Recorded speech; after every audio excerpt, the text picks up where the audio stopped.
Okay. Last little bit, we're going to talk about the clairs. Um, so I gotta get over here. There we go. So this is your types of knowing. Okay. So the spiritual circles, we've tried to define the types of intuition and knowing, and there are several. And if, as the ancient Egyptians believed that humans have 360 senses, I would suppose there could be 360 ways of knowing. For our purpose, however, this is a good place to explain just a few ways that you can receive clarity. We call them the clairs. So, the main clairs, I think I have one, two, three, four, five, six. Okay. Claircognizance or clear knowing. This is the ability to receive intuitive knowledge without any physical evidence. It's a sudden knowing or insight that comes from beyond logic or reasoning. People with strong claircognizance often just know things without being able to explain why. I am claircognizant. I just know things. And as soon as I finish the clairs, I want to give you an interesting story about that because it's fascinating to me. So I'm claircognizant. Even if I say I hear something or I see something, it's not that. It's that I know it. Okay. Clairaudience is clear hearing. That's the ability to hear messages from spirits, guides, or higher self. These messages may come in the form of voices, sounds, or music that aren't physically present. It can sound like a voice in your mind or like you're hearing something externally. And I think that's why, because it's like I'll get a word and I say that I hear it, but it's actually just a word to me. But you may have your inner ear hear something. You may have think of a melody that so or you may feel like you're hearing something externally, but typically it's your inner, you're in your mind, you're hearing something.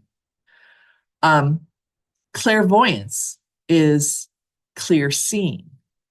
This refers to the ability to see images, symbols, or even visions in your mind's eye. Clairvoyants often receive visual messages through dreams, daydreams, or flashes of images. I'm going to come back to that for you. Clairsentience is clear feeling, the ability to feel or sense energy. It's a strong empathic gift where people feel the emotions, energies, or even physical sensations of others, spirits, or places. It's also called being an empath. It's also called clairempathy. It is that I get this feeling of, and you can walk into a room, like we've said before, and call all the emotions that are in the air your own, when in fact they're not. So, clair sentience, clairempathy, clear feeling. Clairalience is clear smelling. It's the ability to smell scents that aren't physically present. This can include smelling a loved one's perfume or a particular scent associated with spirit or past experiences. That has happened to me sometimes. Um, and often I'll get like the feeling of sense of smelling baked bread or the smelling of cigarettes. People have talked about this before. And so it is, that's a moment when you feel like you're smelling something. And like if a loved one smoked, you may smell cigarettes. Um, so yeah, that happens. It's a thing. And then clairgustance, this one I've never experienced, is clear tasting, the ability to taste something without putting anything in your mouth. This might occur when a spirit or guide is trying to give a message related to food or taste sensations, perhaps a specific taste associated with a memory or a person. So each clair taps into a unique way of receiving intuitive information. And it's a good time to kind of stop and check in and say, do you find yourself, have you experienced any of these? But I want to kind of talk about the clairvoyance and the claircognizance because I did not know this. um, some people do, like when they're reading or something, get an entire picture going in their head. Some people can have a little bit of a vision and some people see nothing. It's like that idea of if somebody says, imagine a house. And if you close your eyes and try to imagine a house, some people will actually, in their mind's eye, see that actual structure. Some people see nothing. Some people only see black. I'm one of those people who only see black. And this is a condition called aphantasia, in that you cannot really see anything. Now, I didn't know this. I didn't know this was a thing until last year. I would say I'm 59 now. I've probably only learned this in the last year. So, my husband, on the other hand, gets the entire video. Like literally, he'll be reading a book and he sees it, the whole thing in his mind's eye. He gets an entire movie. And so it was really funny because we had this conversation about it. And I was just like, what the hell? Because I'll literally get a vision and see something, and I hadn't ever realized that I didn't actually see it. That what I got was an impression of it.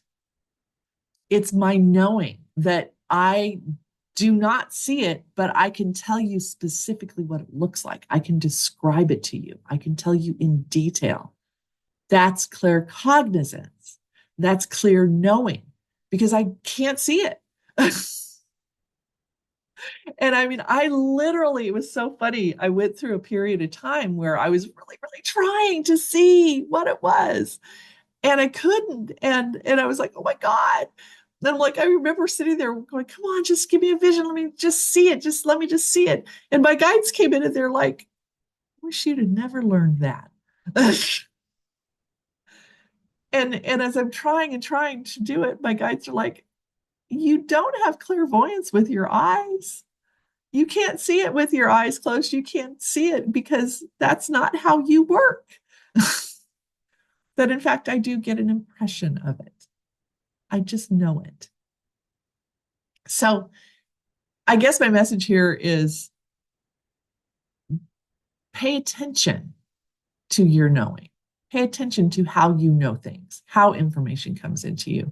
And don't freak out if you don't have one of these clairs, because one of them is strongest for you. You just have to figure out which one and how it works. And so you may be like me with where you are a claircognizant and you never see it, but you know it. So play with it. Be willing to experiment. So this is our conclusion. This is where we're done going through this, and then you'll go into the workbook and work on your journal prompts. So as you continue to practice your intuition, remember that it's a journey of trust. Trust yourself and trust the process. It's not about being right every single time. It's about learning the unique language of your intuition, which can sometimes be subtle or symbolic. Give yourself the space to make mistakes and see them as part of your growth. Each intuitive hit, whether internal or external, is a piece of the puzzle. It helps you to understand your deeper connection to yourself and to the world around you. Be open, be curious, and most of all, be patient with yourself. Over time, you'll find that these messages become clearer and your confidence in interpreting them will grow. The more you trust your intuition, the stronger it becomes. Your intuition is a tool. It's one that will guide you in profound ways if you allow it to. So take your time, experiment, and know that every step you take towards mastering your intuitive ability, every step you take is a step towards mastering your intuitive abilities. Trust your knowing. It's more powerful than you think. Okay, so let's look at your journal prompts and your assignments here. And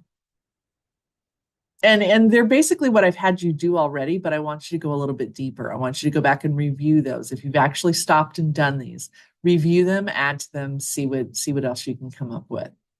So first, there's exploring your intuition. Reflect on a time when you received an intuitive hit. Was it an internal message or something external? How did you feel when it came to you? And how did you respond to it? Looking back, was the message accurate or did it become clearer over time?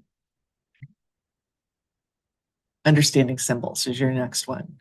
Consider a symbol that you frequently receive your intuition. It could be a recurring image, feeling, or word. Write about what this symbol might represent to you personally. What patterns or emotions does it evoke, and how can you use it in future intuitive experiences? So if you've already written that down, go back and look at it. Okay. Internal versus external messages. Reflect on whether you tend to receive more internal or external intuitive messages. Which do you feel more confident in interpreting? And how can you better develop the other form, receiving intuition? And then learning from mistakes. Write about a time when your intuition may have been wrong or misinterpreted. How did you react? And what did you learn from that experience?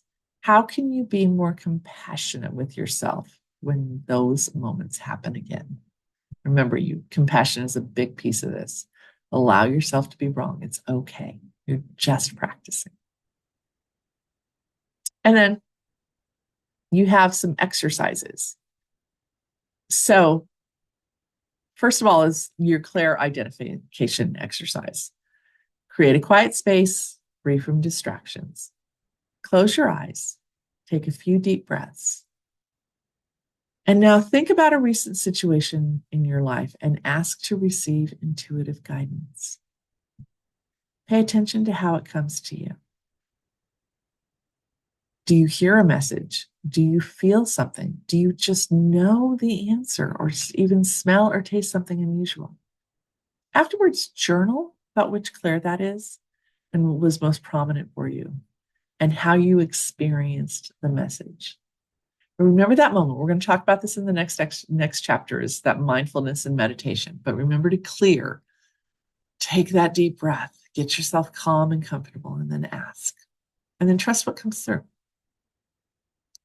Symbol practice. Set aside a few moments each day to write or to record any symbols or impressions that come to you intuitively. Don't overthink it. Just write down colors, objects, words, or feelings. At the end of the week, review your list. Are there any repeating symbols? How can you interpret them? This helps you to develop your personal intuition dictionary, or as I call it, the lexicon. Practice intuitive hits. As you go about your daily activities, consciously practice and ask your intuition for guidance on small decisions. Which route to take, what book to pick up. Take note of whether the response feels like an internal message, thought, feeling, or knowing, or an external message, something you see, hear, or experience in your surroundings. Keep a journal of the intuitive hits and reflect on their accuracy over the time. Maybe something catches your eye to the right. Go right. Give that a go. And then the intuition test. Pick a person or a situation in your life, and before you ask any questions or gather logical information, allow your intuition to provide you with a sense of what's going on. Write down what your intuition is telling you. Afterwards, gather more facts or talk to the person to see how your intuitive hit compares to reality.